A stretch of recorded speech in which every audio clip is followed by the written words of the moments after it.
Casimiro napalaban sa sparring, Vince Paras mapapalaban sa Indian boxer. Ito ang pag-usapan natin, pero bago ang lahat, pakisubscribe po ng channel ko. Huwag niyo na rin kalimutan i-click ng notification bell para lagi kayong una sa balita.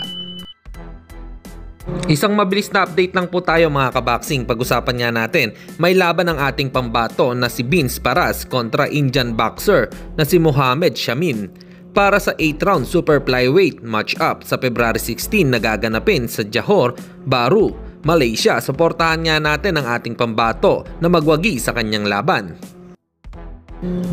Samantalang sa panibagong post ni Cuadrolas, It's My Boy sa kanilang social media account, habang nakikipag-sparring ito sa Japanese boxer, sinabi niya na kahit na malaki ka o mabigat ka, basta ako kalaban mo, wala kang partida. Yung bigat kasi nung Hapon mga kaboxing ay 130 pounds habang si Casimiro po ay nasa 122 pounds. Hanggang dito na lang muna ang ating balita. Dito na lang ang aking boxing news report. Babu!